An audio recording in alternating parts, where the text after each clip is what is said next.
is Rowena Dooley asking Sol citizens to report for duty.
Rowena Dooley asking Sol citizens to report for duty.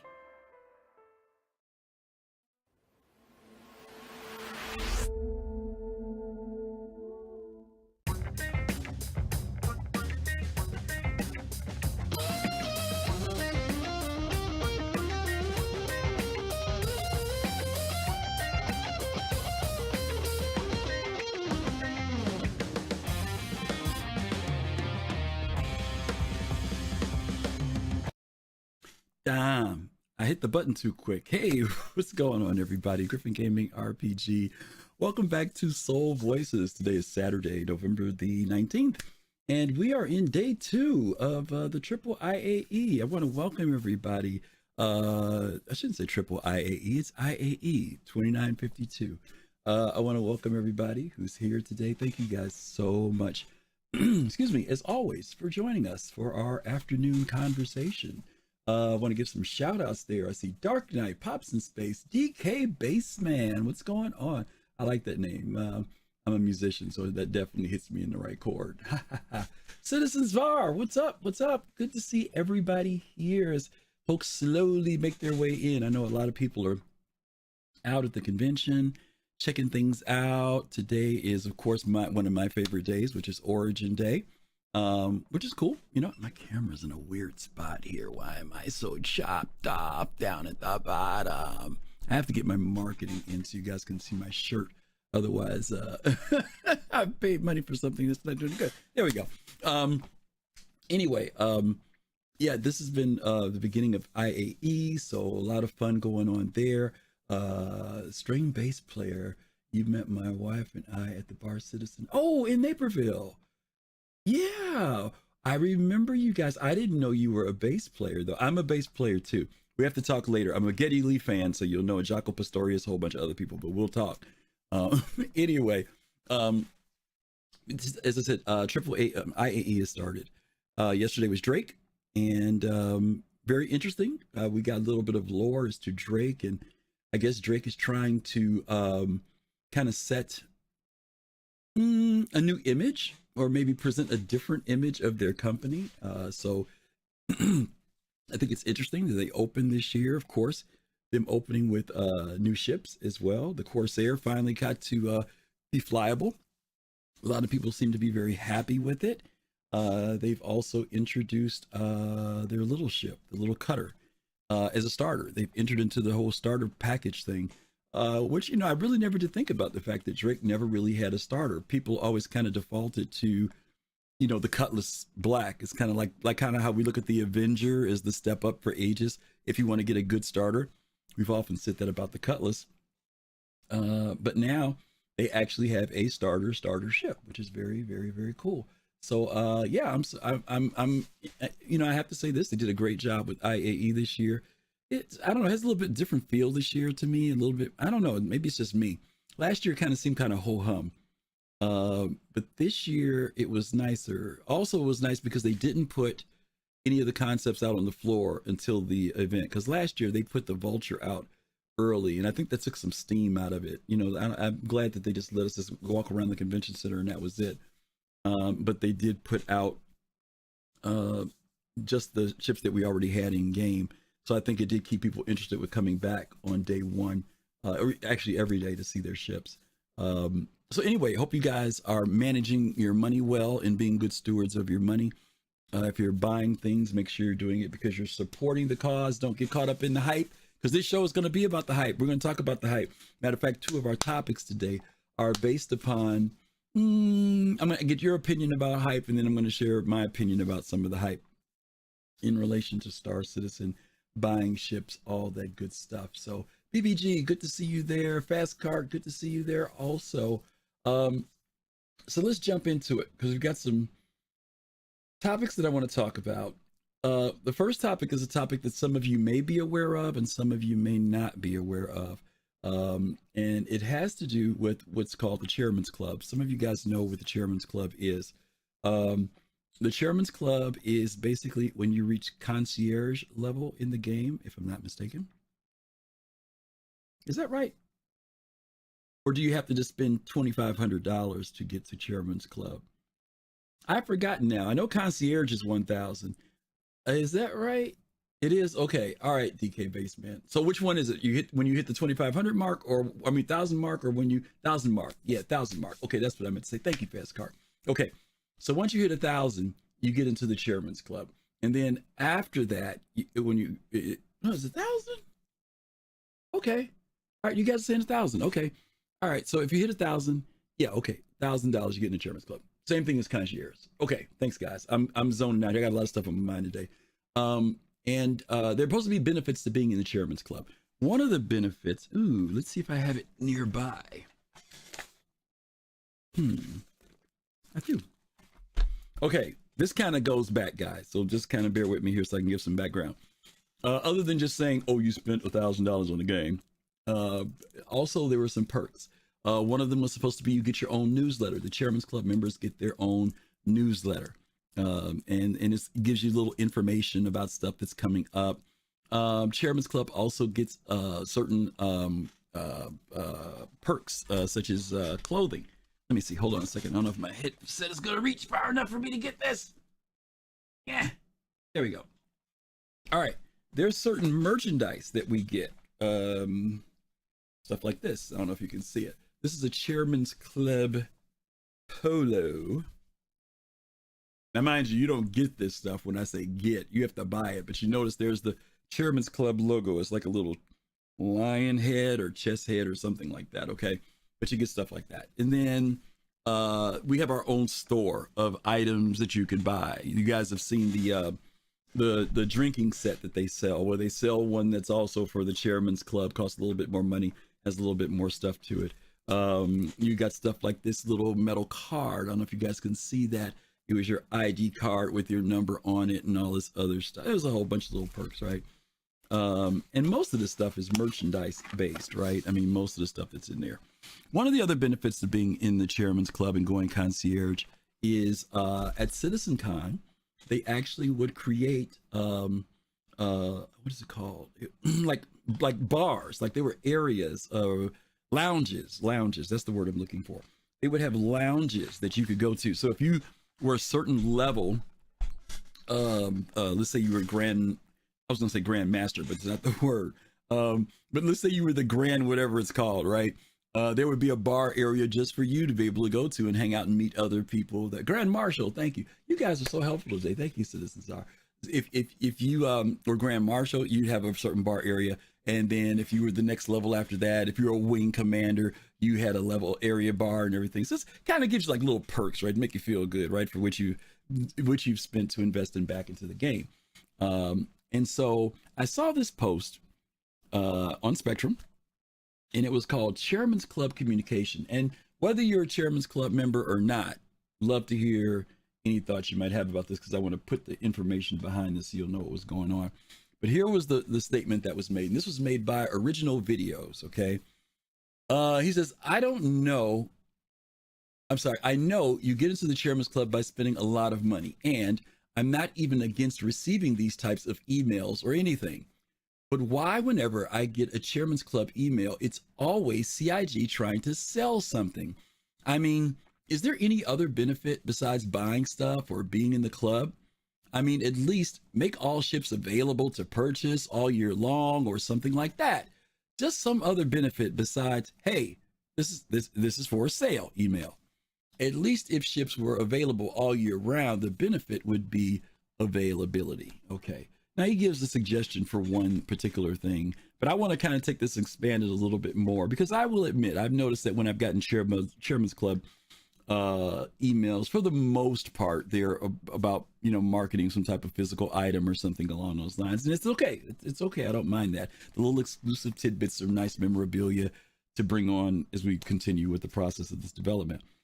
But I will say it would be interesting to be able to get something different. Now he mentions about ship sales, right? Now, mind you, we do get some perks with ship sales. There are, we like, when a ship sale ends for the general public, sometimes that sale will go longer for us. They may give us another 2-3 days or a week to say you can still buy this even though the sale has ended. Sometimes, and some of you know this, when ships would launch back in the day, I don't think they've been doing this much recently, but it used to be that on Friday ships came out for everybody. But on Thursday, if you were concierge, you would have access to buying your ship a day early. Now, does that make a big difference? No, it's kind of a psychological thing, right? Is there any great perk to it? Not really, other than the fact that you got a chance to see the ship, purchase it ahead of time, and all that good stuff, right? But stuff gets passed around on the internet. People end up seeing it, or people screenshot it and show everybody else. So there's not a lot of wind in that, right? So my question would be, what are some perks that you think would make it more worthwhile to be a part of the Chairman's Club? Maybe even you might even desire to be in the Chairman's Club because of certain perks or certain things. Maybe it's certain information. Now, mind you, there can't be information given out that other folks aren't going to hear about, right? Or is this I don't want to say the word scam, but is this maybe a scam? I mean, is it like, it's all psychological and doesn't make a difference, right? I'm thinking about like when there's like an early, when you do a pre-order on a game, right? And you decide to say, oh, I'm going to put it, the game normally costs $59.95. I'm going to pay $79.95, or I'm going to pay $89.95, or I'm going to pay $109.95 just so I can get in the servers earlier, a day or two beforehand, and I can play the game, or because I get these little perks. So you guys can kind of give me your thoughts around that. Nomad, thank you so much for that resub. I don't know why my chime thing didn't go off. I got to figure out, like last week, I'm having issues. I know I saved it last week and this thing is still not ringing like it's supposed to. So I'm going to find it while we're taking some folks in. So bear with me on that. But thank you, Nomad 1701. Good to see you. And thank you for dropping it, that sub. We appreciate you as always. All right. I got a couple people in line. Let me bring in Pops in Space first, and then I'll bring in Fist. Pops, you there? Hey, yes, I am. How are you, my friend? I'm fine, thank you. Good. You got any? First of all, are you in the Chairman's Club or not in the Chairman's Club? Yes, I am. You are? Yeah, okay. I better be. Oh, you better be. Better be. I had to speak to somebody. Okay. Give me your thoughts about either the email, the post that I just read, or what I was sharing. Any thoughts you got about the Chairman's Club communication? Yeah, well, the letter is kind of weak. Mm-hmm. I mean, it's not really a true benefit or anything to what.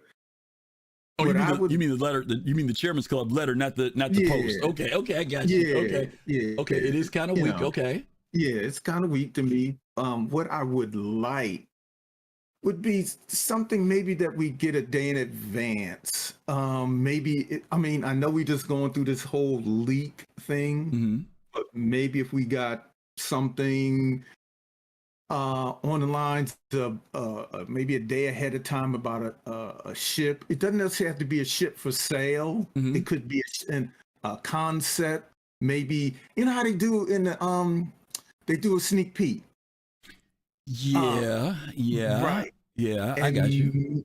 Maybe they could do it. I don't really want to have a leg up on people, but Mm-hmm. something that would cause the community to, get, whoa, we just got this picture of something and we can't quite figure it out, but you know, and we would, you know, where we would get regular things like that, maybe even a video or something like that, you know. Okay. I think that would be cool. Okay, now here's the difficulty, Pops. I agree. I think that would be something like that would be cool. I think the difficulty is, how do you give out something to the Chairman's Club members that they feel is valuable enough?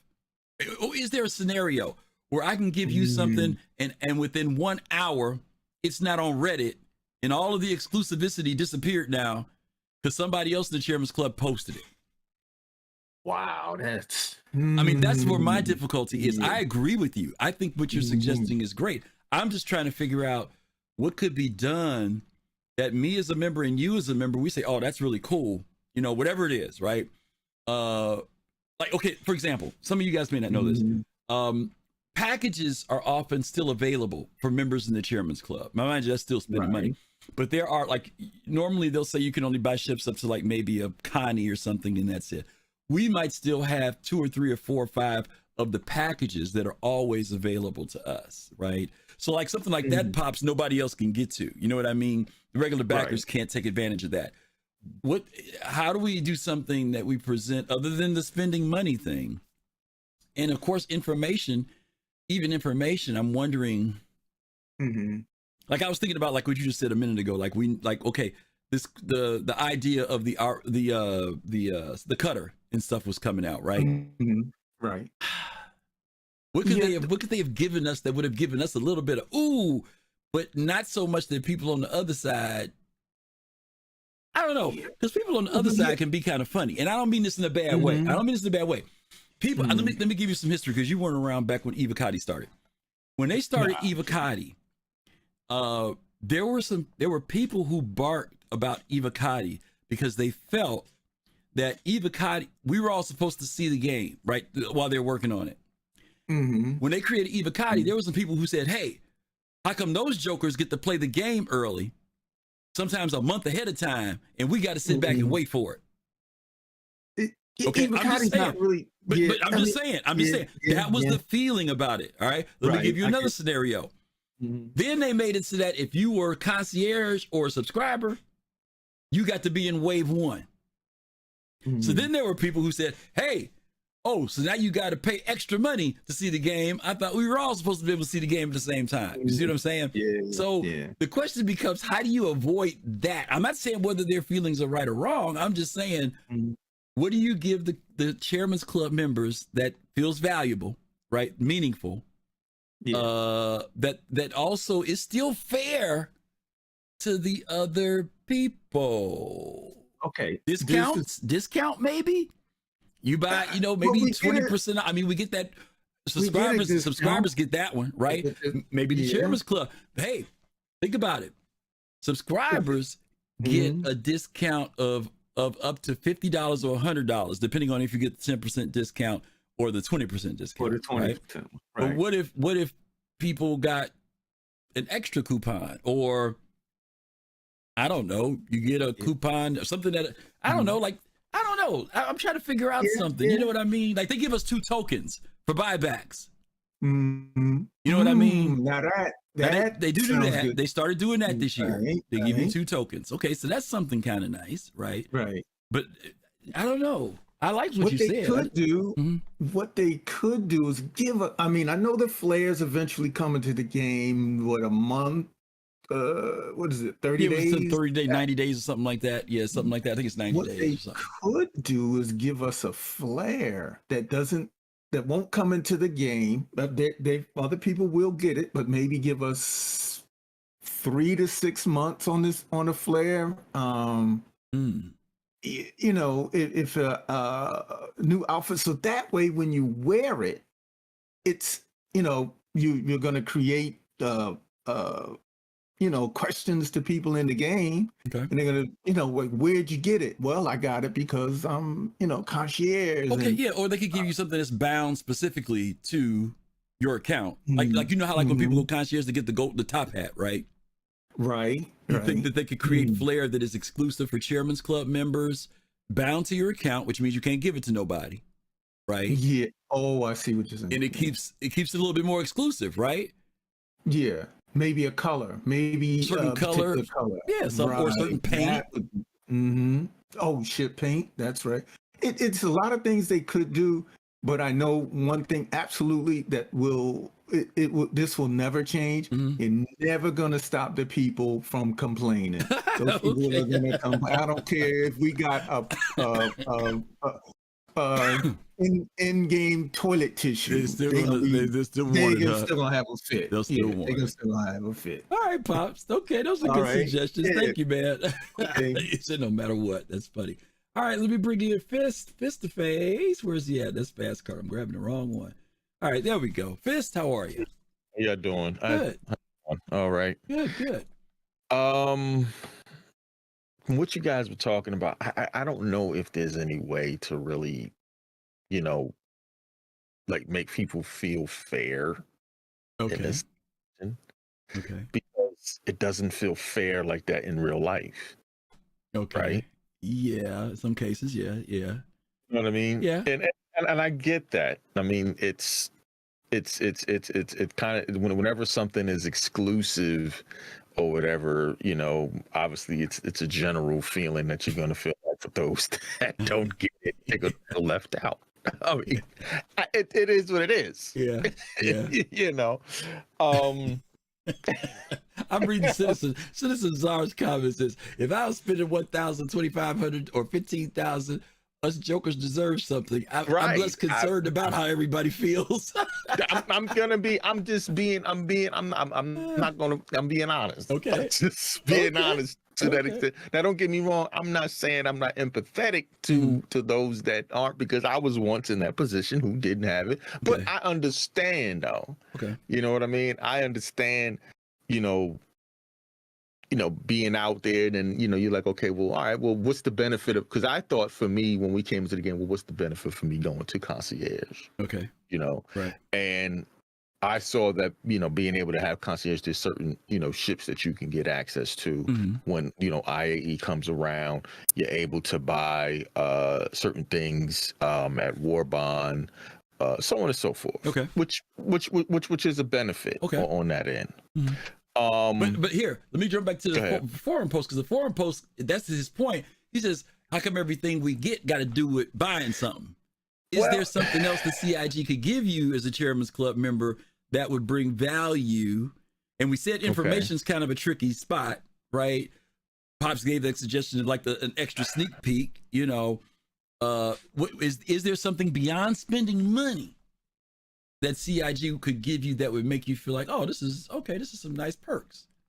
I mean, to be honest with you, I mean, there's a lot of things CIG could give us. I mean, within that category, as far as, you could talk about fashion, you could talk about, the little tokens that you get. You can talk about the little, bobblehead things. So are we talking about in-game, or are we talking about actual, are you saying like Pop was saying flares like that, you saying, or are you saying flares, right? Like flares. Yeah, okay. Flares, so maybe they've got the Chairman's Club logo on them, something like that is bound to your account. There's a lot of things they could do and for that.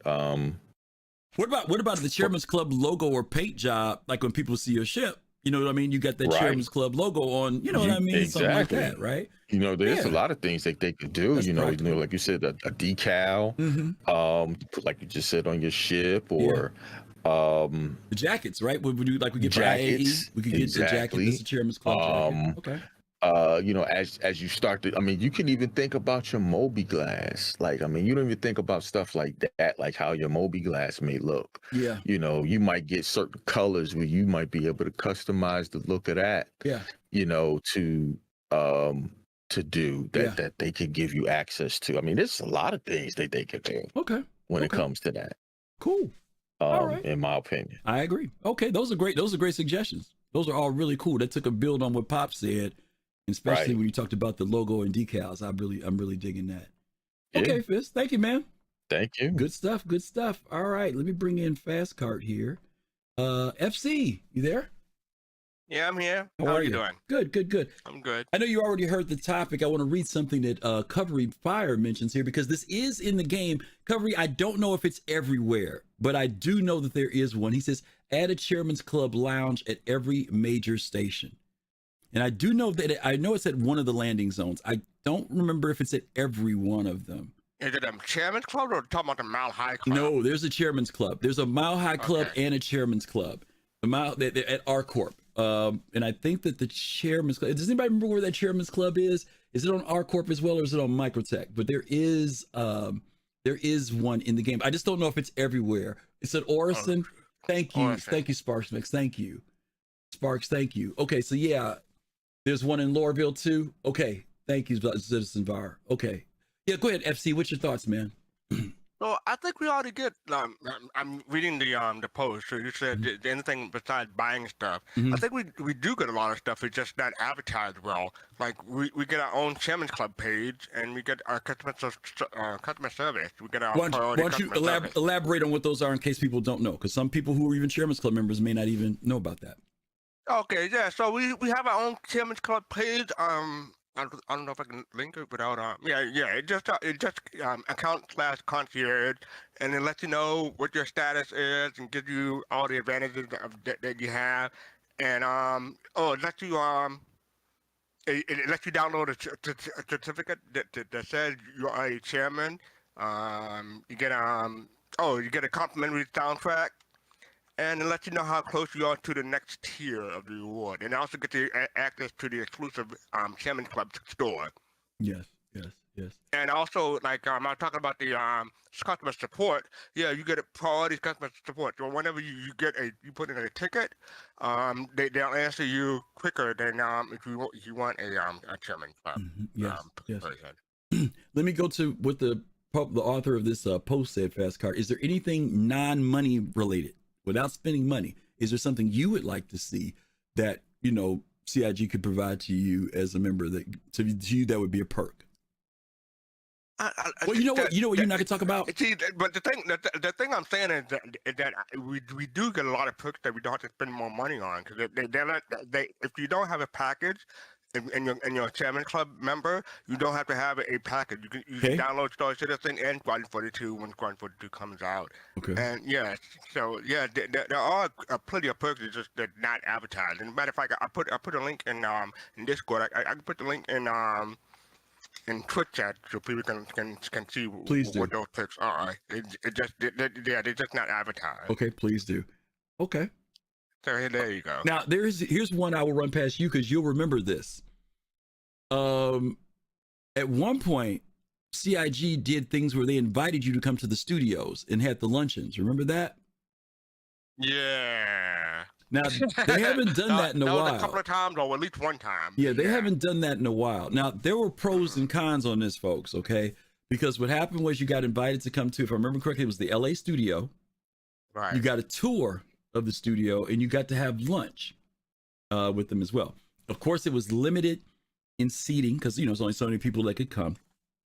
But you still had to come out of you didn't get flown to LA. You had to still. Oh, you had to pay. You had to pay your own pocket. You had to pay out of your own pocket. And they didn't pick you up in a limousine or anything either. You got to find your own way to the studio too. Right. Now, I'll tell you what I didn't like about it, Fast Cart. I thought it was a cool idea, but I think you still had to pay like $250 or $275 or $225. I want to say $350. Was it $350? Was it? You still had to pay when you went. It was lunch and some other stuff, and they got a whole bunch of goodie bags and a whole bunch of stuff. But I was kind of like, they need to tier that. They better not have served hot dogs or some finger food. They served a really good meal. Yeah, they served them a really good meal.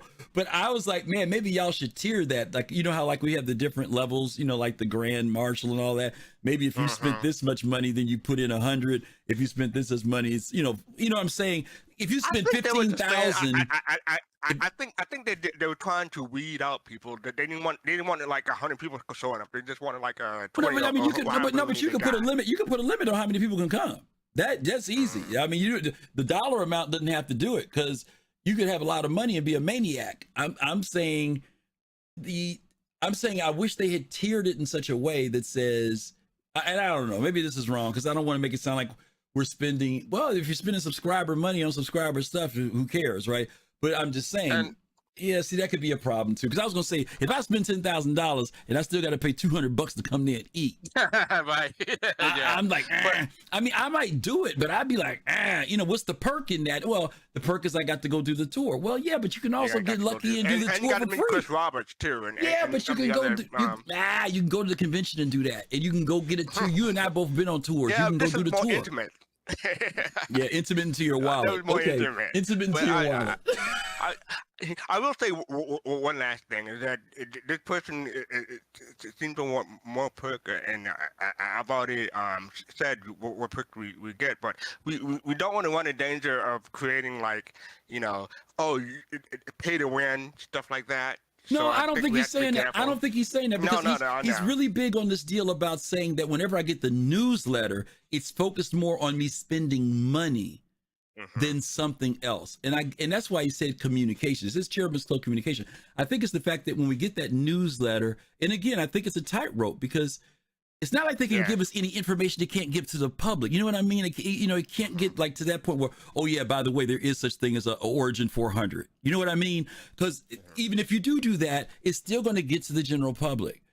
What can they say or do that remains good to make Fastcard feel like, man, I'm really proud to be in the Chairman's Club. I mean, this is really cool being in here beyond just saying, like when you go to CitizenCon, okay, you'll see the benefits of it then when you get to go to your Chairman's Club lounge and hang out.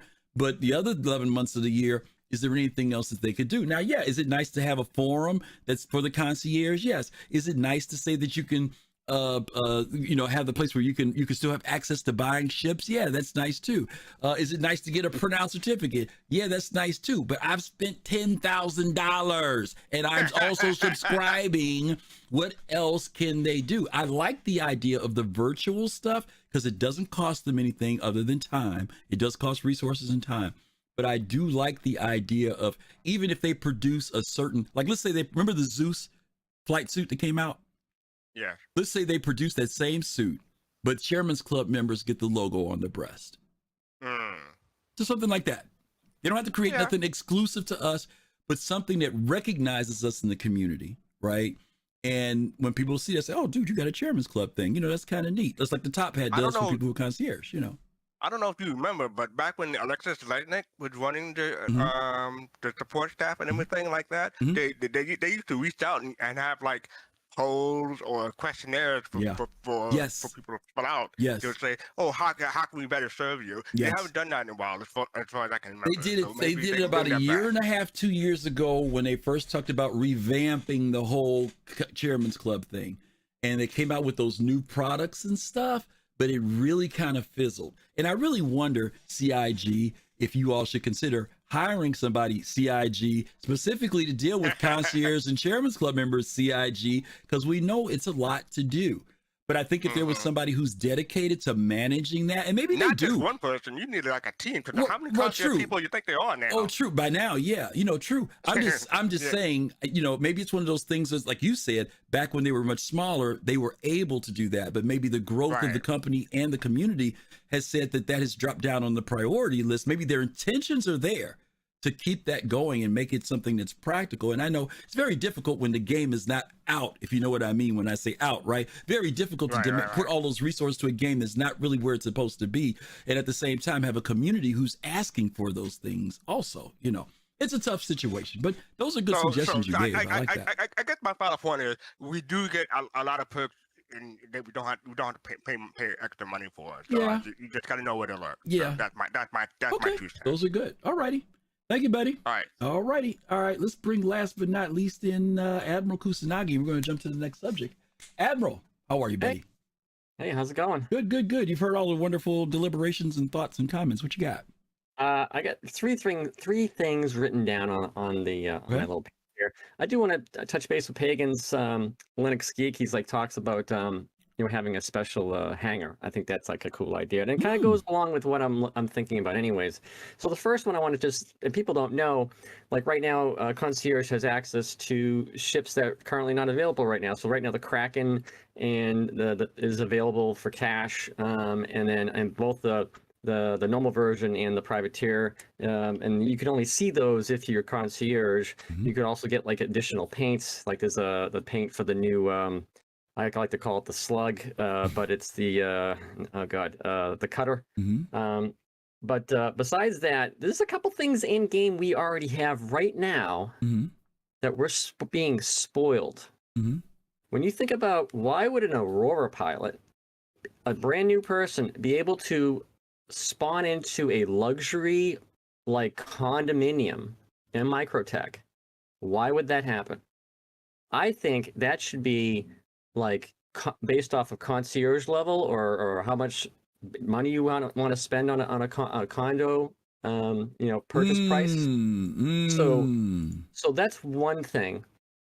So you're saying, so let's back up a little bit. I want to make sure I'm understanding. So you're saying at landing zones or wherever you come in the game, you actually have a persons who maybe at a certain concierge or chairman's club, they spawn into a much more executive, nicer spot.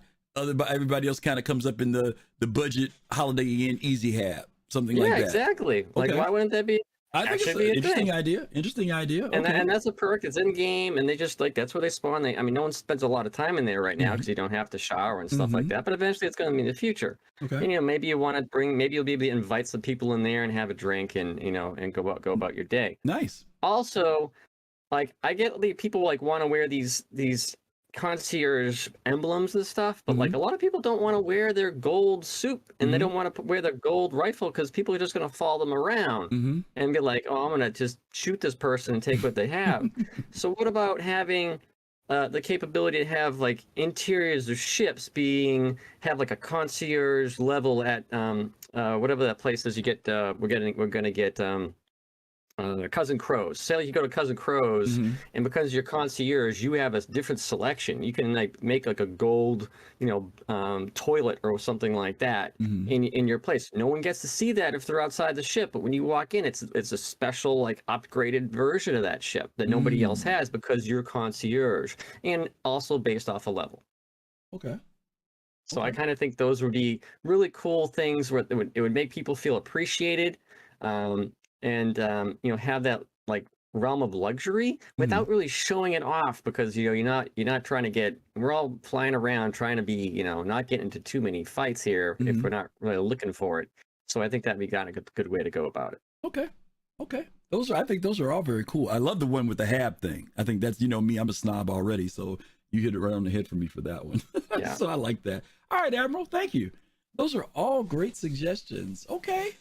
Chairman's Club Communication, RCIG. Hopefully you guys heard some of this. I think there's some great ideas that were thrown out there. Let's change the channel for a little bit here. We're going to come back and talk about this, kind of going to that whole thing of marketing and stuff, which is going to be coming up a little bit later on. But I'm going to bring up a point of something that I saw, and this comes up every once in a while on the forums. This is on Spectrum, but this is it. Okay, and I really want to get you guys, and this is going to be interesting because I'm sure the majority of my audience is male. So I'm going to be looking to see how objective you will be on this this next subject, okay? The next subject is this. Women's sizes and styles are not currently in stock by Gizmo, okay? Not currently in stock. Now, let you take a look at what, in this, we've talked about this subject before, okay? So this isn't new. Talking about there's not enough clothes in there for women and stuff, and a lot of this stuff doesn't fit. If you try to put it on, it goes to this default outfit that doesn't look like anything. So you don't. So I'd say maybe, if I took a stab at it, I could be wrong. CIG, forgive me if I'm wrong on the numbers. Maybe 30% of the stuff that's in the stores women can wear. Maybe 25-30%. The bulk of it, a lot of stuff they can't. Okay. Or the styles are designed a way that they don't fit men. Don't fit a woman's physique. Now, hear me out on this. Because I've heard interesting arguments. And I did a lot of research this week, watching tons of videos about what women wear in game versus what men wear in game, particularly when it comes to things like armor. Okay. There's an argument that's been out there that armor, basically when it's made to form fitted to a woman, that is not practical, that it is not realistic. That it wouldn't be functional in some form. And watching a lot of videos about medieval armor and why armor was constructed the way it was and why it was made the way it was. Interestingly enough, And by the way, Admiral and Fast Cart, that second video link that's in there is to the video that I'm referencing, but there were others that said this. They talked about the fact that one of the issues with armor is that we base it upon human history and how armor was used in the past. And the idea of seeing women's armor built a certain way, particularly in the bust areas where it's built out, would not be practical and real. In fact, it would be probably dangerous for them to wear it.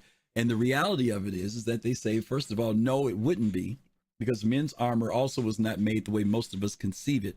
And secondly, the reality is that back in those days, it was very, very, very, very, very, very, very, very rare that women wore armor in medieval times. Extremely rare. There were occasions, but very, very rare. It was not common. And so what we're used to seeing as men is the common ideal of armor. And because women were not, especially during medieval times, putting on that armor and going out to battle, it just was not something that was seen very much. So the question becomes, if we were to move it to today, though, right? If it was moved today, would we design armor to fit a certain aesthetic, both practically as also something that looks a certain way? When we look at armor for men, most of the time, especially in fantasy games, not only is it built based upon the male body, but quite often it's even emphasized in certain areas such as big, broad shoulders and things. That person could be normal in their size, but we end up building it out because subconsciously we want it to look like as if you're very strong, very powerful, things of that nature. Where with women's armor, quite often we focus in on what is their femininity, right? Necessarily, we don't bulge them out with big arms or muscular legs. We hit the bust areas or the waist areas, things of that area, and the butt area, because it's aesthetically pleasing, even though we ain't really thinking about nothing in relation to fighting and defense. So, there was a post, and in this post that came along with this, there was a photo. And this was the photo here. I hope I get it right. Okay. And what they do is they say that in the game, we were just talking about how when he was talking about the sizes and the armor not being there, he gives some examples of some of the armor in game that have obviously been made and tailored to fit women's form. These are flight suits. We aren't even in armor. This is just flight suits. Then he shows some of the other flight suits that are in the game that even though a woman can put them on, the design on them is not, quote unquote, as flattering. Okay. So I'm going to open the floor up to this. Does it make a difference to you? Does it make a difference the way it looks? If you're a woman, if you're a female out there, I would love to hear your opinion about this. Some women probably say, hey, I don't care as long as it functions, does what it needs to do. Women might say, no, I want something that reflects me being a woman inside this suit. I don't want people walking up to me thinking I'm a dude. Unless I take my helmet off, I want them to know I'm a woman. Okay, so let's jump right into it. We got Pops here. Let's bring Pops in space in the room. What's happening, Pops? All right. Yes, sir. You heard my big tirade there.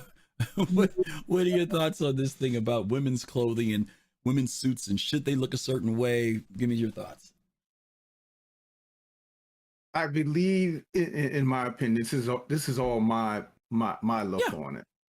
I play a female character because it's modeled after the love of my life. Okay. And first of all, I'd rather look at her than to look at one modeled after myself. Okay. Okay. Uh-huh. We all know sex sells, but for me, it doesn't, because I have someone that I love and very dearly, so on and so on and so forth. So it necessarily, as far as that end of it, as far as saying, make it more form fitting. I like it more form fitting, more flow, in the sense of going to a fashion sense. I want the female clothes to look like good. It's for a female to look good, right? And right, because there's nothing wrong with hips and breasts and all of those things. It like I said before, sex sells, but that's not my goal for it to be that. But it gives you more of a feeling in the game when because the game was all guys, a whole bunch of guys and a whole bunch of women with guy bodies and female heads. That's not appealing to me. I'd rather have the game reflect life. Okay. To me, and that's what's more appealing about the male female thing. I just wanted to be more like real life. Yeah. Don't get me. I think CIG has done a good balance in the way they've created the female form. As you know, I have a female character that I play too. I've always played my games as in role play, and I always have a brother and a sister that have a business that work together. So I've always played two characters, right? And it is frustrating. If I go to the store, like, not to be funny, but when I go to whatever the stores are, right, and I go buy stuff, I never put anything off the racks there worrying about how it fit on my avatar. When I take my female character, I always have to do that. I always have to look at what fits my character, whether it's what do you call it? Term just flew out of my head. When the graphics cut through each other. What's the word I'm looking for, y'all? Y'all help me out. The old man's losing his mind here. I can't think of it. You know what I mean when you're clipping. Thank you, Noodle Mang. Yeah, when they're clipping through, stuff isn't fit well, doesn't move a certain way, all that stuff. I hate it because the reason why I hate it because my character's gonna look crazy running around in the game. You know what I'm saying? And so, like, even this example that's on the screen right now, Pops, just with something as simple as the flight suits, right? It's not overly exaggerated, right? The female form is not overly exaggerated. But if I look at that person on the top, I can definitely tell it's a female. Now, can I tell it's a female on the bottom? Yeah, kind of, because of the waistline, but the cuts on it don't do it for me. You know what I'm saying? Yeah. So personally, yes, I agree. I think that we want, no matter what our characters are, we want them to look good in the game. And I also like the fact that, like you said, it shouldn't have to take my helmet off to recognize, oh, it's a woman. You know what I mean? I used to have a friend of mine that used to play with, and I would purposely consult this particular person for their fashion sense because I'm a male. This person was a female, and I always wanted that other perspective and kind of go there. And it I don't know, the game is it just makes you feel better when there's more of a balance of male and female, and it's a lot more fun to interact with them, and the look of fashion it's got to be there. And most large MMOs, they make their money off of fashion, and the main fashion that sells in these MMOs is female fashion. Yeah, I hate to tell you this, Pops. I'm terrible. I'll spend so much time in the store; it's ridiculous. I do, and I also tell you, I have no problem. If I get my weapons and stuff, I'm right over at Kasaba next. You know what I mean? I'm at Apparelli next. I buy clothes. I mean, especially with my female character. I do it for both my characters, but with my female character, I go buy stuff. Yeah, because you go in there and you want to coordinate. Yep. You got to coordinate, right? Yeah, got to coordinate. Coordinate. Get your mushrooms together. All right. Thank you, Pops. I appreciate that, man. Okay.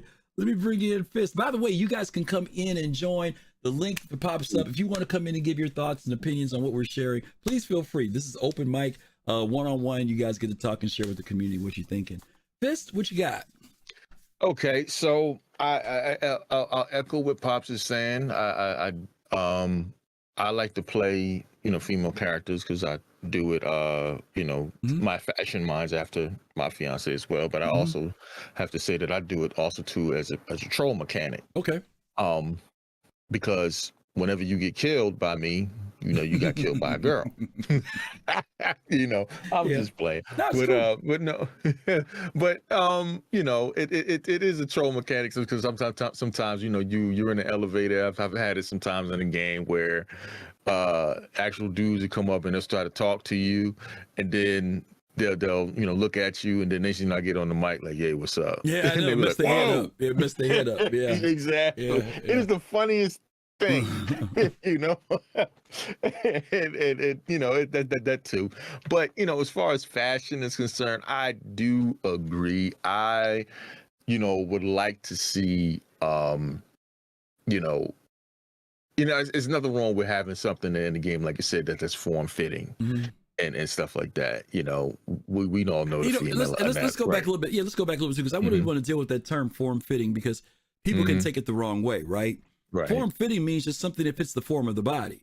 We're not talking about anything that exaggerates or, you know, overemphasizes or anything, but we are talking about clothing that when you see it on a person's body, you can tell who they are. I think that's what we're looking for, versus, again, when we use the example that's on the screen between the top and the bottom, you know, one looks a little bit more pleasing. Both of them are female, but one definitely is more pleasing than the other, you know. Right. And I would agree. I mean, because, you know, when I look at some of them, like I believe the especially the red suit in the middle, the subscriber flare, that one, like, you can't tell if that's a dude or not. Right. And that's an older one too. That's an older armor, you know, flight suits. Now it even gets even worse on the one to the right, because that even the like, when you look at the way the chest is, you can't tell even further there, because the chest is higher. It looks like a man's chest. The way the posture is, the shoulders are back, you know, in a more aggressive, you know, straight shoulder posture. So you certainly like, well, okay, is it a male or whatever, you know? But to me, I will say I would like to see things look more aesthetically pleasing, you know, as far as when it comes to that, you know, so the way that you can, because I mean, like I said again, I do play, and I would like to have my character look good. You know, that sounds good to me. All right, no jiggle physics though. We'll leave those out. All right. Yeah, let's because we start to get into that part. See, now that part, you know how gamers can be. I'm just being funny. All right, buddy. I know what you mean. Thank you, man. All right. Yeah, be right, Fist. We know how gamers can be. All right. Last but not least, let's bring in Admiral Kusanagi. Admiral, you back? Me again. Yeah. Sorry. It's okay. Perfect. What you got? No, again, so I have a female character as well. We have one on the game Scum. I'm just going to mention that really quick, because they all shared the armor sets, and then they changed it up to the female armor sets.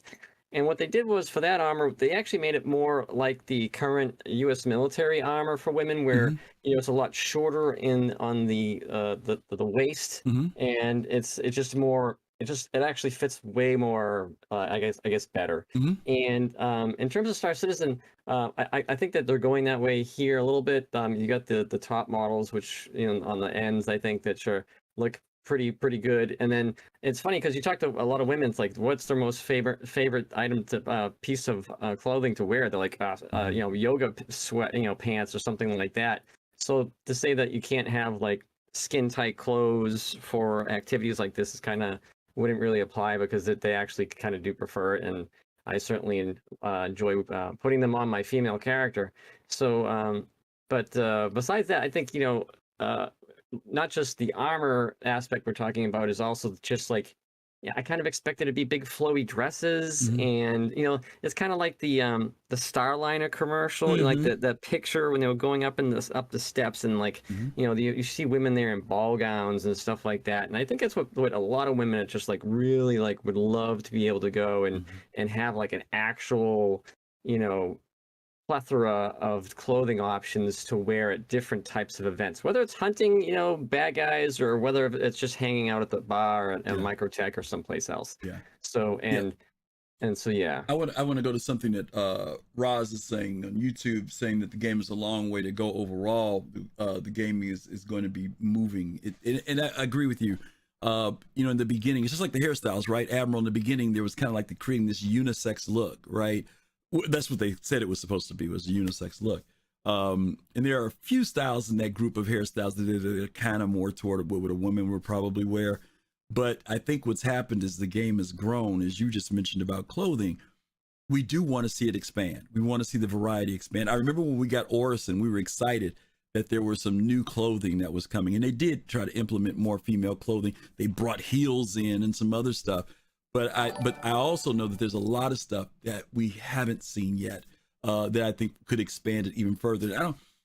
and I don't want to say CIG is putting a lot of emphasis on combat, because I don't even think that's what it is. I think it's just the fact that, you know, what the artists have to work on, there's a lot for them to do. You know, we can talk about like the regular clothing you were talking about, like wearing gowns and things like that, or suits for men. Like right now, I get frustrated that there's like the one shirt that's in there is the shirt with the tie, and that's like the only like type of shirt that's in the game other than t-shirts. When you're a guy, it looks good. It looks business-like on a woman, but it's not a blouse. You know, there's some stuff that they sell in Orison that's a little bit too fluffy for me. I don't like the style of it, but at least they did introduce some clothing in there. But even that is designed to be unisex because it's worn by both men and women. Right. Yeah. So, everything is like almost unisex. yeah. So, you know, I really would hope that they, like you said, that they do expand it into not just talking about the flight suits and armor. That's one thing, but for the regular casual clothes, I think someone said it earlier that right now, the mechanics for us to be in plain clothes just really aren't in the game. If we do it just because we want to. But that idea of when you get out of your ship, you're literally going to take your armor off in your ship, or, you know, when you go upstairs, you're going to take it off and you're going to put on something casual to meet people in Wally's, you know what I mean? Or when you go shopping. Like for me, You know, I don't know if anybody knows this or you guys notice it. For those of you who do take off your armor, I know a lot of y'all never do.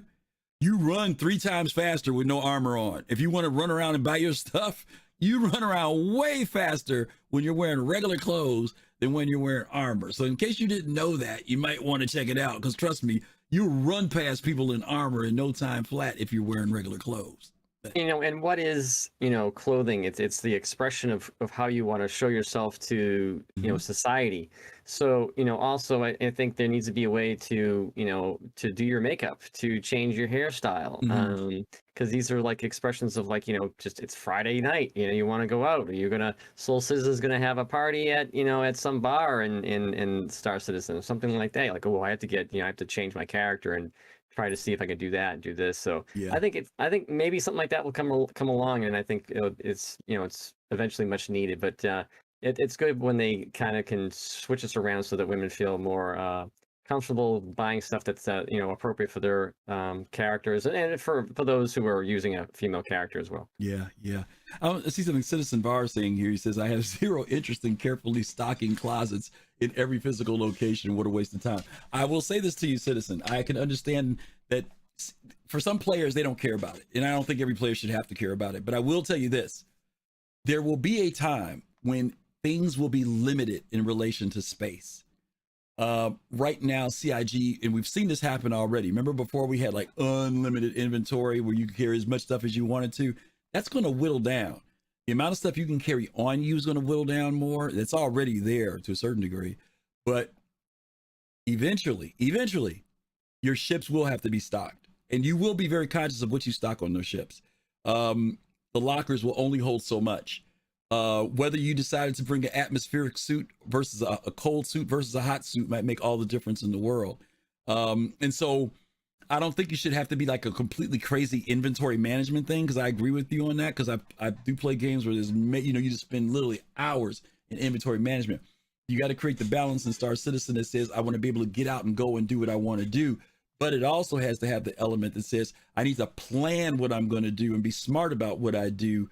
Because if I didn't bring something that's crucial to me, or if I brought too much, like I got a friend right now, every time he goes out and plays the game, he buys literally 60 to 80 cartridges of rifle rounds with him.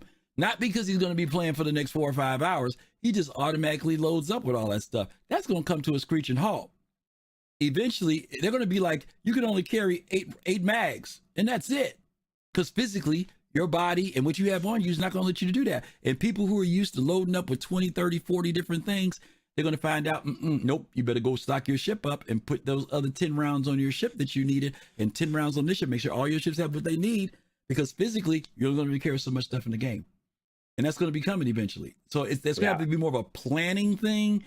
But I agree with you. I don't want it to be a thing where, you know, you just, you know, hours and hours and hours on inventory and you're not getting a chance to play the game. But I don't want players to be naive, because when they start implementing that physicality to lockers on ships and cabinets on ships and in kitchens for food and all that other stuff, when you got to go out in space and stay on the ship, you got to think about how many of them freaking apples you bring with you. And did I bring too many apples and now I don't have enough room for my medical stuff, or I didn't bring enough flight suits or whatever? That's all going to be a part of the logistics of playing the game in time. And for some people, it's going to be a turnoff.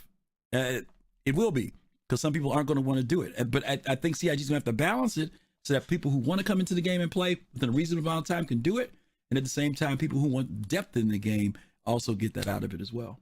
Yeah, you actually touched base on what on the exact same thing I was thinking, because there's no weight involved. You talk about the suits being heavy, and then we have to deal with all the weight that's going to go into our backpacks like that. There's a giant, like, Tic Tac giant backpack I've seen on people, and I'm like, that thing must weigh like 50 pounds. Yep. I'm like, what is that even for? And they're going to put that in. Weight's going to become a factor with movement, a whole bunch of stuff. I just don't understand that. And then with women and men, like, are men going to be able to carry more weight? And I kind of think they should. But and that will have people have to, like, look at that and be like, oh man, do I want to be this character who, and make this character the way I want them, or do I really want to be able to carry an extra, well, you know what? 30 pounds? If they implement that, that's cool.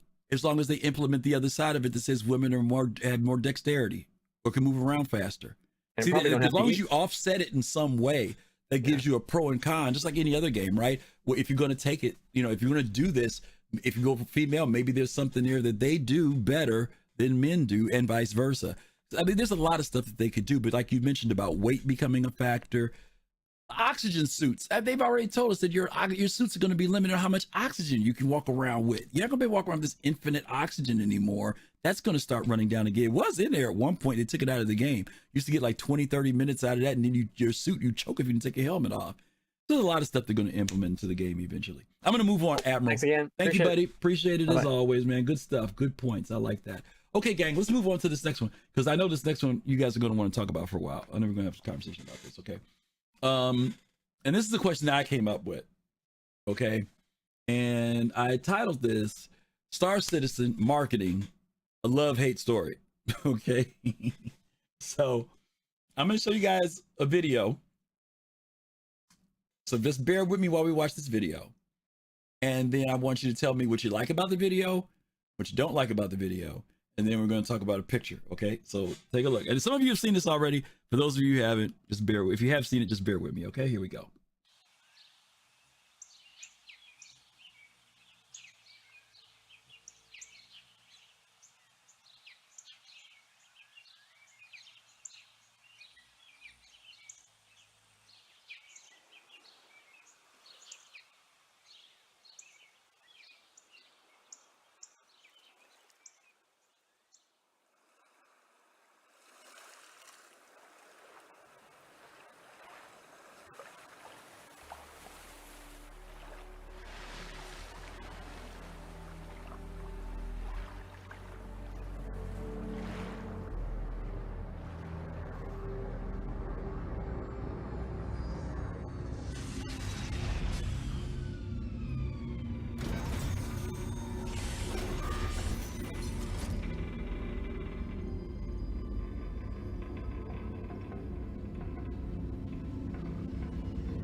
Okay. I'm gonna ask you guys. The question I'm presenting to you guys now is, what did you like about the video, and what didn't you like about the video? Don't forget, you guys can click on the link that pops up in chat. Come in, give me your thoughts on this particular one. Pops, you there? Yes, I am. All right, Pops, tell us what you like, what you didn't like. First of all, okay, well, first, Fastcard sent me a link, and this video wasn't out yet, I guess. Okay. And I'm listening to it, and I'm hearing pirates and I'm hearing whales. I didn't know what was going on. I thought it was something in the beginning, the nature sound. I thought it was something to go to sleep by. Mm-hmm. And then the video came out, and at first I was like, okay, it's about to explain, the footsteps, the pirates. The video is way too long just to see silhouettes of the ship. Okay. It's just way too long, way too overdone. It could have been 30 seconds. Okay. To just see different viewpoints of the ship, because somebody's going to see this that doesn't have the ship for 3 years from now. They're going to look at it and it's going to be like, okay, where's the information on the ship? What's the background? The pirate thing may not make any sense to it. Makes sense to me because I know about the Drake being the first time and their history selling ships to pirates and things like that. But beyond that, as far as information, it was like zero information, almost zero. Okay. But I enjoyed the shots because they're beautiful shots. Okay. But yeah. All right. I'll buy that for $1. I'm going to keep going. Okay. All right. Let me bring in Fist to Face and Fist. Hey, what's happening? Okay. Tell me, what did you think about this video? I think it was okay. I mean, when I realized it, I saw the title of it. It said ASMR on it. Mm-hmm. When I saw ASMR, I got it. I get it. It's a video for you to sit back and relax to.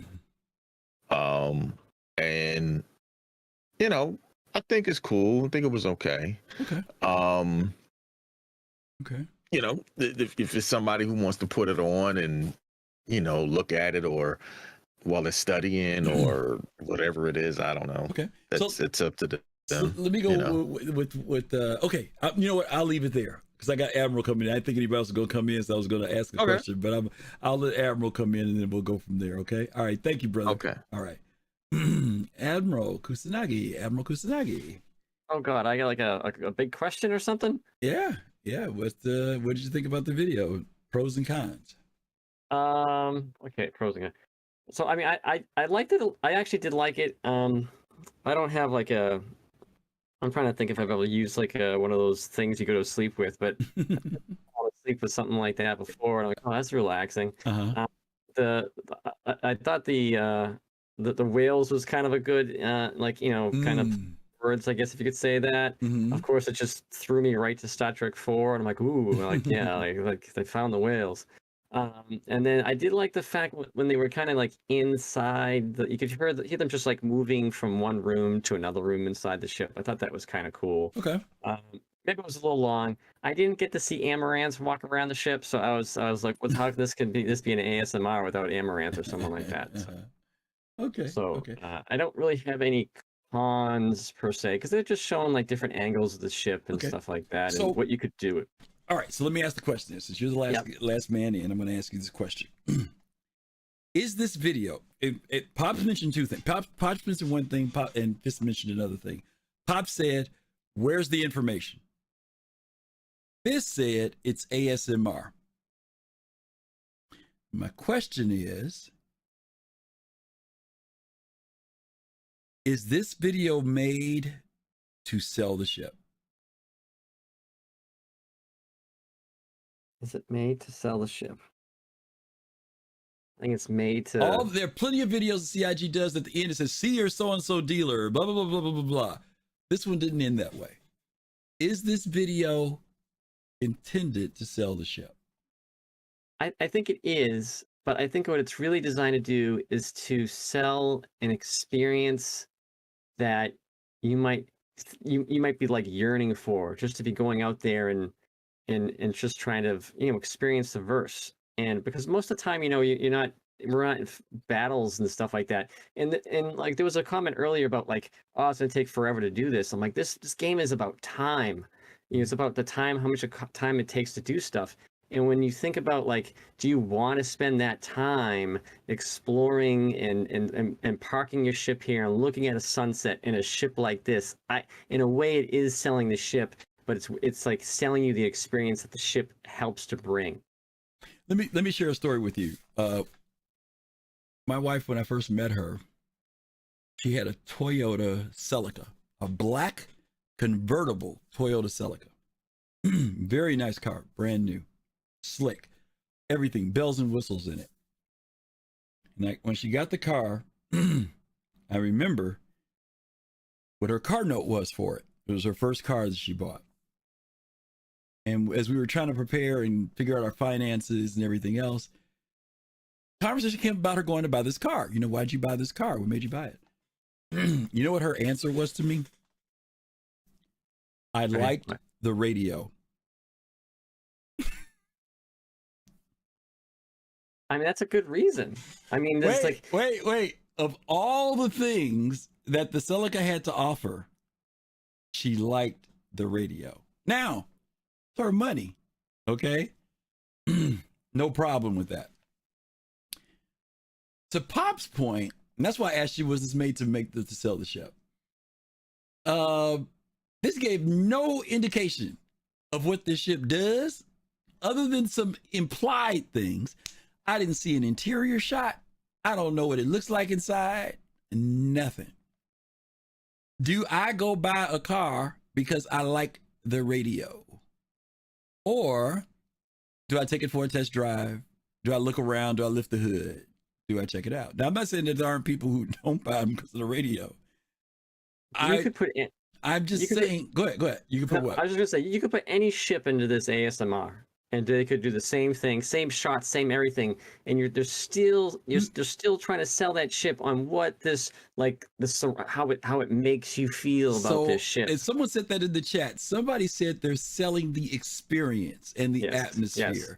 And so that's why I said, and I think their disclaimer here that Fist mentioned was that they said it's an ASMR. Because the emphasis truly, for those of us who've been in the game, especially any length of time, was the listening to the amazing audio that was taking place in this video, right? But the reason why I ask about the sale aspect is because they also happen to do this during IAE, when this ship is being premiered, even though it's been out for a while, but it's in people's hands, right? Someone, I think, said this earlier, that if you know the experience about Popsia, if you know about the piracy and the history, you might get some of what we heard, the yo-ho and the singing and all that other stuff.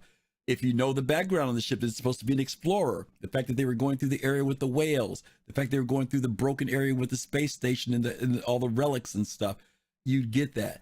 I just thought it was interesting. That's why I say I call this a love-hate thing with this, because there are people who still argue that CIG is selling, and the next image is going to be an emphasis to this, because I'm not saying this is what I agree with. I'm just saying what people say, that CIG is selling stuff that ain't there yet.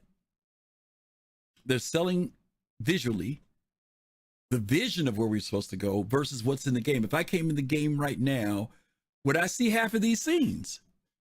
But has that changed since, I mean, look at the Freelancer video. The original Freelancer video. Yeah, and it's no, I agree. I agree. With the VTOLs, I'm like, they've never, I mean, and that's the point. And that's the point. Are they selling something that ain't in the game? Is that space station he's flying through right now in the game? Are those whale sounds in the game? They're selling dreams right now. This is like dreams, like, hey, you should check out this ship because this is what this ship could bring you. Now, if you check out the ship and you don't like the way the radio knobs are, then yeah, you might decide I'll keep what I have or look at another ship. Now, to that point, I'm looking at cars and like, I don't like this ship because there's no radio or temperature controls because it's all one giant stupid piece of glass, like, because everything's going to a to those, like the glass monitors now. Yeah. So I don't like certain models because I don't like it. So it's funny because I kind of like would side with your wife in that, because I'm like, oh yeah, I want something like it that has that tactile, environment in it. At least not, I don't need some glass is cool, but yeah. So that's the way I look at it. Okay, fair enough. And mind you, I'm playing devil's advocate here. I have my own opinion about it. I No, haven't I shared get it. it. I'm just bringing up what people say, and I'm once again, I'm because Okay, so what's your take? I'm going to say after BBG comes in because I don't want to spoil anybody's store. Oh, he's there. Okay, good. But the reason why I call it love hate is because at the same time that people can criticize it, they will also say, "Man, but it's a beautiful video." You know what I mean? Or the sound was great, nice, right? very nice. So that's the other side. Let me get BBG in. I just want to say I didn't see a hot tub in there at all. So yeah. Okay, fair enough. All right, let's bring BBG in next. BBG, how are you, man? Good, man. How are you? I'm doing okay. I'm having fun today. Give me your thoughts on this thing. Love-hate relationship with Star Citizens marketing. Well, it's funny because when my kids saw that, they know that I'm a fan personally of a lot of ASMR content producers. Okay.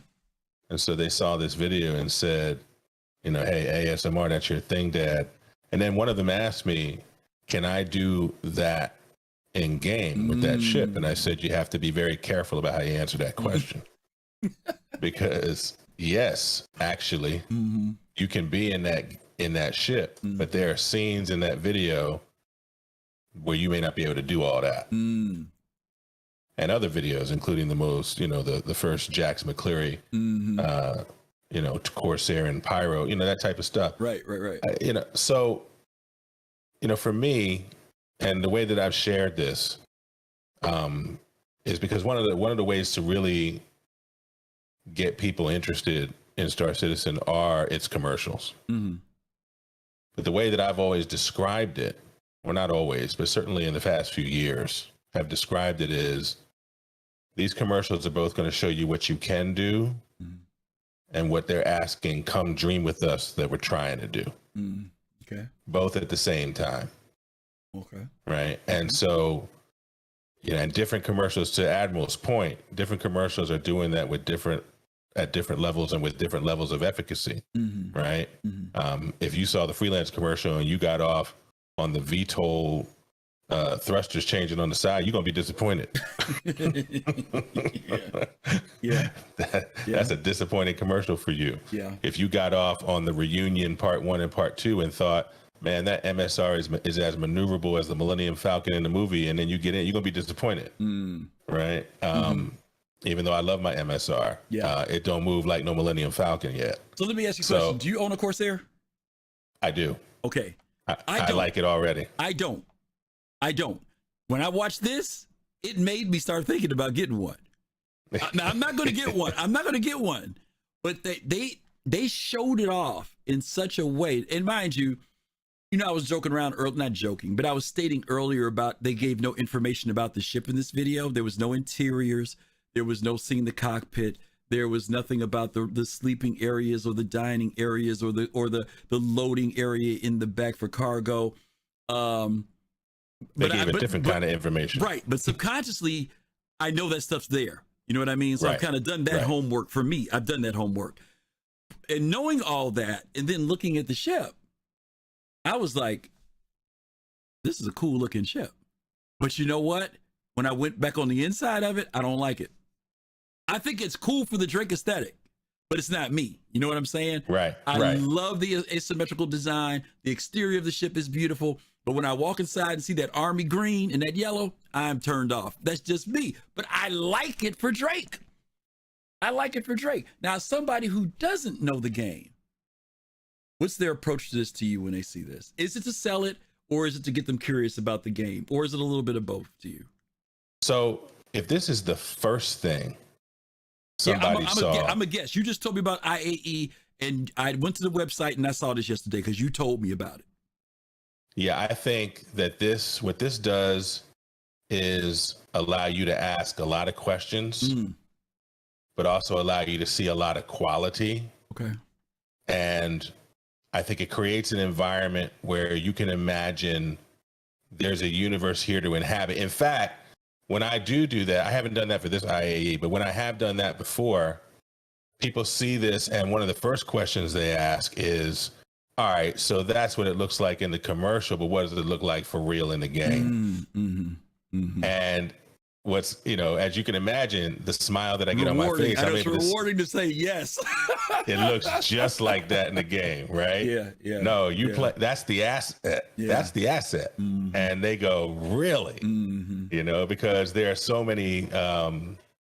There's so many game experiences, right? Where you have to look down at the bottom in the fine print and go, "This is a game cinematic. Does not represent real gameplay." Mm-hmm. And you don't get a lot of that with Star Citizen. So I think it's that, but I also think that the website, the IAE, this experience indicates a level of detail and complexity that lets people know, hey, there's a larger world here. And some people see that and go, oh, I'm already tired. I can't get involved in all that. I've got my $10,000 habit in golf. I can't get another $10,000 habit in Star Citizen. Like they see the complexity and go, no, but other people see it and go, absolutely. So. Okay. All right. Okay. That's good stuff. Let me keep you in here. First off, let me say thank you for the bits earlier because my alert wasn't going off. So thank you for that. Listen, anytime, Raven, bro. thank you for the follow. Samuel, thank you for the follow as well. Appreciate you guys doing that. Let me show the part 2 to this conversation because there is a part 2. Okay. This image stirred up some stuff too. One of my friends, Reload, sent this to me or sent a question to me about this, and I already had it loaded in. So I'm hoping he's watching. To tell you, Reload, great minds think alike. Okay. All right. And the reason why is because somebody on the forum said this. And they said, since when can we dual wield in Star Citizen? Yes. So, is this still selling a vision, or are we selling something that ain't, legit? CC Creator, thank you for that resub. 16 months. Appreciate you. What are your thoughts here? I mean... Yeah, this passed me by when I watched the video. And then I saw the social media explosion over it, and I was like, And I don't think this is one of those things where you ask the question, what is CIG doing here? Yeah, well, dual wielding is something that is so potent a topic in the community, and something that people have asked about from time to time. But the conversation has generated such interest that for them to put this in this video is one or two things. And I think it's 80-20. It's 80-20, them letting you know, hey, there may in fact be a dynamic like this or a game mechanic like this coming. Okay. Right. And 20%, it might be Jared just messing with us because Disco Lando like to push buttons sometimes. Well, so you're to your point. They usually do things that is kind of like a coming soon. The question becomes coming when, right? Because is this with all this imminency of everything that's showing us this pre-pyro, obviously the landscapes they showed us, obviously of things that they're trying to direct us toward of what to look forward to within the next year. But I'm not saying it will, guys. Is dual wield something that they're hinting toward? Like we're thinking about it and it's coming? Or is it just fanciful? I mean, CIG's pretty good about if they put something in, they're thinking about it, at least thinking about it. Or is it something that's 3 years down the road, Yeah, they've become good at that, right? They've become very good at, we're not going to take the time to build this whole commercial and put something in here that they will raise the ire, interest, expectations of the community without likely looking to fulfill it. Yes. So, but to your point, thank you, Admiral Kusanagi. Yes, thanks for the bits, Admiral. Outstanding. To your point, when, right? That's always the unknown variable in what we see. You could argue, hey, it looks like they got this on their mind, or they're thinking about it, or they're testing it, or they want to see if it'll work, or what would it be like, or testing community reaction. But even if they thought we're definitely going to do this, that still don't mean it's coming soon. Yeah. Right. Yeah, so we gotta get used to that too. But when I saw this and I saw the post on social media, I said, "Oh Lord, here it comes, here it comes." Fair enough. All right, BBG, appreciate you, man. All right, man. Thanks for having me. Commandanta Galaxia, thank you so much for that follow. We appreciate that. last but not least, I'm gonna bring Pops back real quick, and then we're gonna hit the last topic of the day. Pops, what you got? Real quick. Yeah. I thought it was cool. I can't wait till we can do wheel. Okay, you're looking forward to dual wheel. Yes, I am. Well, dual wheel. What's the benefit? What's the negatives to it? No benefit. It just looks cool. Oh, just looks cool. Okay, all right. Looks cool. All right, fair enough. Fair enough. I'll buy that for $1. Thanks, Pops. Okay. All right. Okay, all right. The love-hate on marketing. I know we've had conversations about marketing before with CIG, and you know, no matter how frustrated you may get with it, you can't help but say they do a good job with marketing. Some people think there's a lot of bait and switch and a lot of other stuff, but I'm sorry. Whoever's doing their marketing has done a pretty decent job. I'll just leave it there. Okay. All right. We're on our last topic for today. And I'm sure you guys will have fun with this. And this is just really one to have fun with. So don't forget, click on the link if you guys want to come in, give me your thoughts on what we're talking about. This is our last topic. We did this last week or a couple weeks ago when the subject came up. But did I or did I not say it? Did I or did I not say it? Did I mention I'm not dead? Jax. Okay, the question about Jax. Whatever happened with Jax? Let's see what happened here. I'm gonna run a little video for you guys, for those of you who haven't seen it yet, and then we're gonna talk about it. Okay.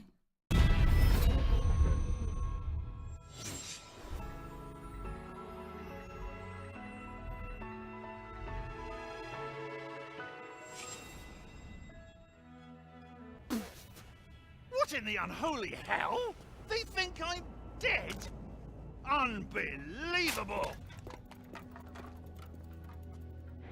Bob! I cannot believe that they moved on without me. After everything I did for them. Would a call have killed them? Oh, hey, Jax, do you want to come back, host the show? I'm sorry, Jax can't take your call because he's dead. Bob! Bob, now, I need to take the Corsair. Good one. Yeah, I came out here to get inspired, and I've just been hanging around, tending to my garden, and pillaging and plundering with you lot. Are you talking to me?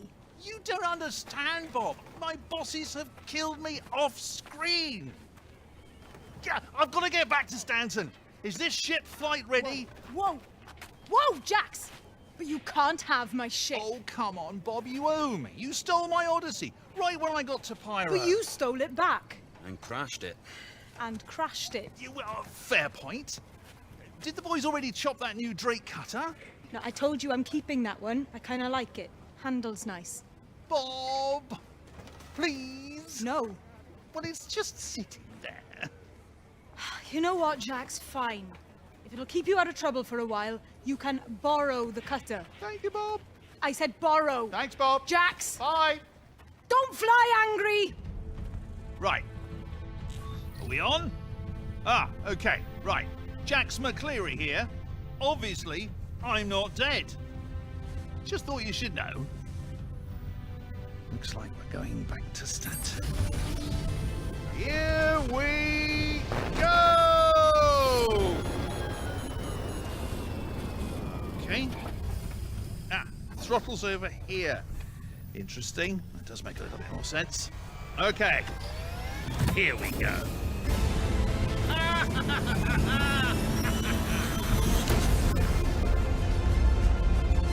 Is it on? I don't know. Guys, it was right where he said it was! And to think, we tracked your little Drake ship here to kill you! Guys, I do know my way around an 890, and since your hideout's a derelict Origin super yacht, I may as well take advantage, so... Come on, Jax! Stay for a treat! It's kind of you, really. It is kind, but I've got to get back to Stanton, so I'll just say bye-bye. We'd love to have you for dinner. What did I say?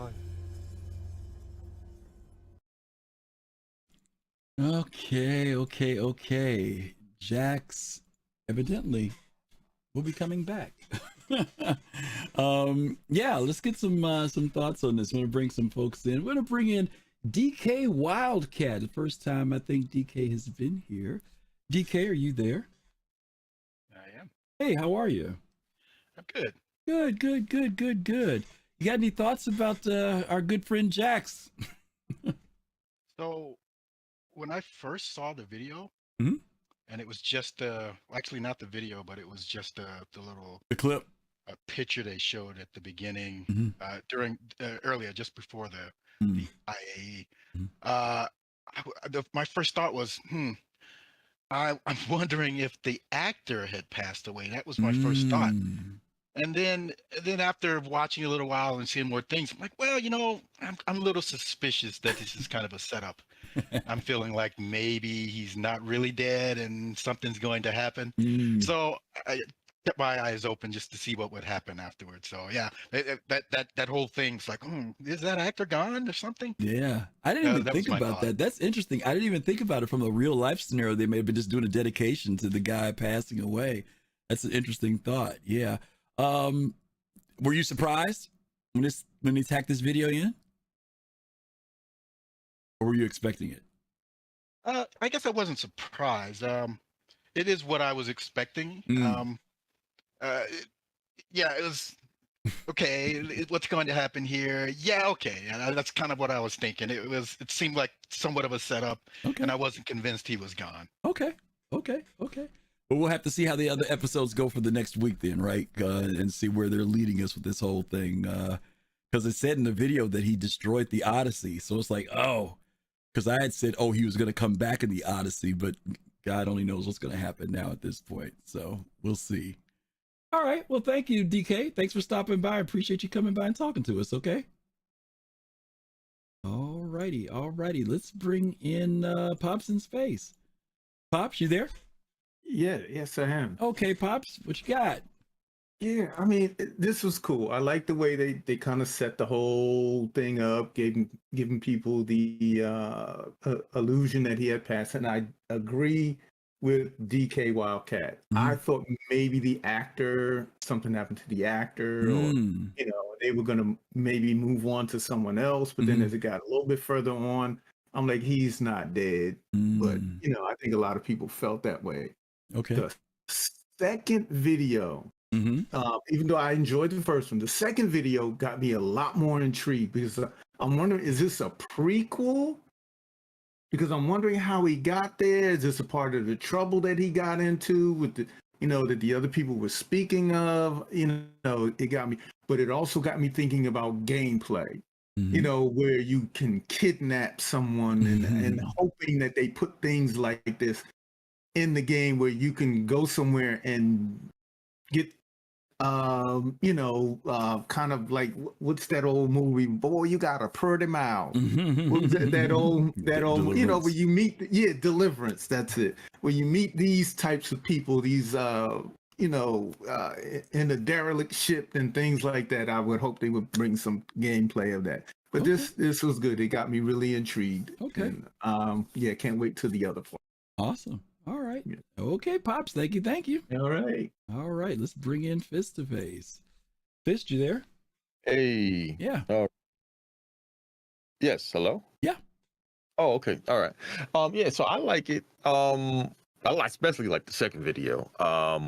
Because I'm a big fan of Borderlands, the game, and the one thing about Borderlands that I like is like Pops mentioned, the crazy, demented folks who, just kind of have that, that weird, cannibalism to them. Maybe, because you listen out the way he said, we would like to have you for dinner, and, it was like as if we want you as the main course, you know what I mean? So it was really fun to see that. And like Pops was saying, I would like to see that more, a matter of fact, more characters like that in the game. Especially when you go out to outlaw places like Pyro, possibly, Nix, or wherever other systems that you may come across that are, that is really lawless and stuff. Well, I mean, I think that they've implied that, right? Because we know that's where he was going. So he's in Pyro, definitely.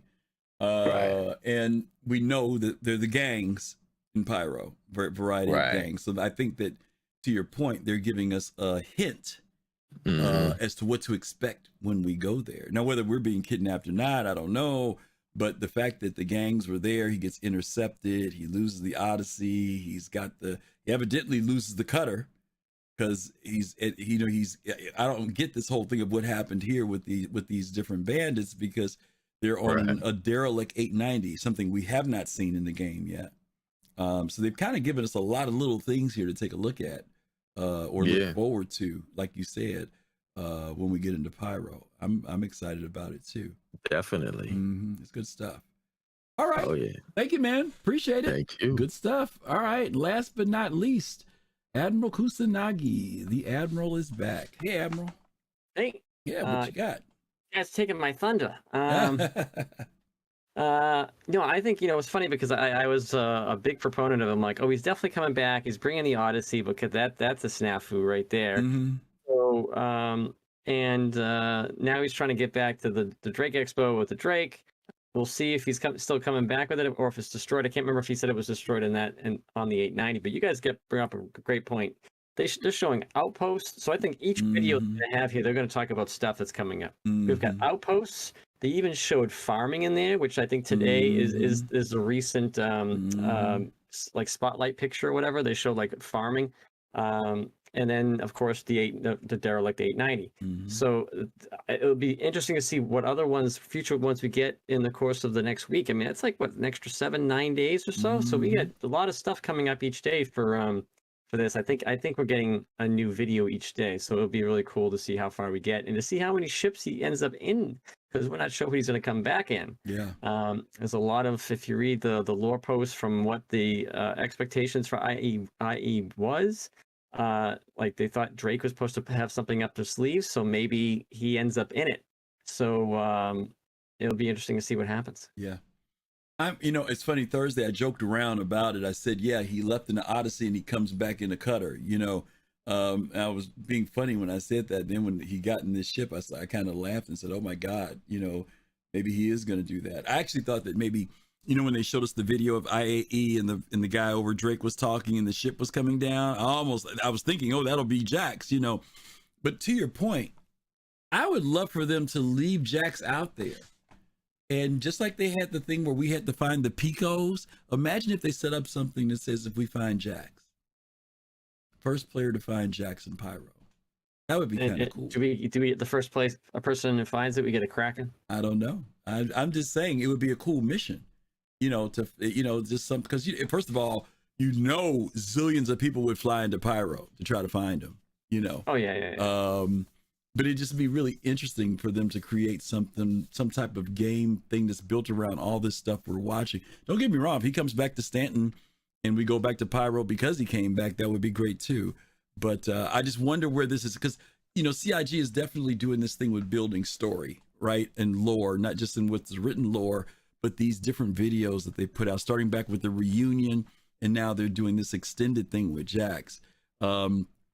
I'm really curious to see where they're going to go with this, and for us as players, whether this is incorporated into gameplay in some type. Because like you said, there's great scenes here, that they show us a glimpse of what we could possibly look to expect when we get into Pyro. So Griff, my question is to you though, since you own an 890, you ever gonna let us know where this stash of champagne is at? Yeah, right. That is kind of interesting too, that those are the type of items that they're finding on the ship. And what the value will be to them, I mean, right now when we go around and we forage around and stuff, we find food and drink and everything else. But yeah, will you go onto a ship and find some valuable case of champagne or wine or something like that? That would be kind of cool. Certainly that metal might be a little valuable to a vulture. Yeah. Oh yeah. So we'll absolutely. have to find out. Absolutely. Or, again, like this one here, it seems like this is a place that those particular bandits are using as a place of their base, right? We see that, like you said, the people who are down on the moon surface or the planet surface, but then you've also got folks who are sitting on a derelict ship, and they're, that's where they're operating out of. So I'll be curious to see what CIG does with it. I do want to say I do like the script. He's like, please, Bob, Yeah. please. And he's like, I'm like, that's pretty funny. I actually do think it's some really good acting, voice acting and stuff like that. So I really appreciate everybody who's actually making this great for us to watch. So it'll be fun to see what happens. It will be. It will be. Sorry to hear about the prototype being destroyed on the Odyssey, but, you know, it's part of the story. Right, they're not afraid to destroy it, which is interesting that they were not afraid to destroy it. You know, it got taken away from him, he got it back, and then he crashed it. So, well, the big thing right now is, what does he come back? If he comes back at all, what is he coming back on? Yeah, that's the big one. Yeah, and here's another one: if he crashed the Odyssey, will it be in the lore somewhere? Will it be in Pyro somewhere? Will it be discoverable? Yeah, will it be? That'd be. You'll probably find books about, like that he wrote that he reads himself, like all the floor and stuff like that. Yeah. All right, Admiral. Thank you, man. Appreciate you. Take care, everyone. Okay. All right, everybody. Those are really good stuff. Yeah, it's interesting to see where CIG is going with this whole Jax thing. They're breathing some life into it. You know, it was kind of getting into the, he's just there to announce the shows, but they're doing a continuation of his character. Also, we saw Jimmy in the beginning of the video too. So if you guys haven't seen this, go back and watch day one video. This is day one and day two that I put together just so we could watch them both. But of course, watch the rest of it as it unfolds over the next few weeks. Okay, well, we are at the end of today's show. Really appreciate everybody who came in and talked to us today. DK, thank you for stopping in. That was the first time we had him here. Hope he, Wildcat, got a chance to come in and share his thoughts. And of course, Pops and Fist and Admiral Kusanagi and Fastcart. BBG, thank all of you guys for coming in also and helping out with today's show. Let's talk about what we got coming up. Today is Pod Set Saturday. This is the Saturday, the day when we line up the whole Saturday afternoon and evening with nothing but great Star Citizen conversations. When you leave from here, we're going to send you guys over to Paul Shelley over with the Captain's Table. He starts at 6 p.m. Eastern Time. Check him out, though. He's usually on a little earlier, taking questions and answers from folk, but definitely check him out because he has a panel show like our Sunday show where they talk all things Star Citizen. And then following him, he'll send you over to Relay at 8 p.m. Eastern Time. I'm sorry, 9 p.m. Eastern. Get my times mixed up. And the guys at Relay have been around a good while. They usually get into playing the game, answering questions. They're a great group of folks as well. So check them out. Let's talk about what we've got coming up on tomorrow. Tomorrow, we are doing on our Sunday show, 8 p.m. Eastern Time, Stanton POIs, places of interest, places that the panelists that'll be on this show will tell you are the cool places in Stanton, places maybe you've never even been to, places that they like to do business, places where they like to go hang out, places where they can tell you some things that maybe you never knew anything about. So that's going to be our show on tomorrow, Stanton Points of Interest, POI. So be sure to stop by and hang out with us for that, 8 p.m. Eastern Time. Last but not least, I want to do an announcement of the upcoming Virtual Bar Citizen. This is going to be on Saturday, December 3rd, not the Saturday coming up, but the following Saturday, right after IAE wraps up. We're going to be breaking the Virtual Bar Citizen down this year into 2 sessions so we can get more of our friends on the other side of the pond to be able to join us and get to meet them and hang out with them. So we're going to be starting 3 hours earlier than we normally do. We're going to be starting at 12 p.m. I've got to change that. I've got to change that graphic. Please forgive me, guys. The graphic's wrong. 12 p.m. Eastern Time to 4 p.m. Eastern Time will be the first session. We're going to take a 1-hour break. Then we're going to come back together again at 5 p.m. Eastern and go till 9 p.m. Eastern Time. So make sure that you mark down. There's a barcode on the screen. Take out your cell phone, shoot a picture of that barcode. You can register. You do have to register to attend. It's done on Zoom. All information is kept private, but it is for our way so we know how many people to register, how many people will be there. Usually we have representatives that come from CIG that come out and hang out with us. We'll let you know more details as we get closer if they're able to come. But hopefully after IAE, they can take a breath and be able to sit in and join and answer questions that you might have. We've had, who have we had? We've had Disco, we've had Xylo, we've had Jake, we've had Knight Rider, we've had Galactica, we've had what's his name? God, I want to say Fonzie. That's not the right name. We got a bunch of different CIG people that come and hang out with us. So hopefully we'll get some of them this time to hang out with us as well. And we do this in partnership with the folks over at Yacht Club. So make sure you register. You got a couple weeks, still some time. You'll find stuff like this logging in on our Instagram and on our Twitter and our Facebook. You'll see it also posted there if you want to find more detailed information, or if you just want to click on the link is in chat. You can click on that as well. Okay, I think other than that, I think that is about it. Do we have Paul on? Yes, Paul is on today. All right, we are going to set ourselves up to do a raid on Mr. Paul Shelley over at the Astro Pub.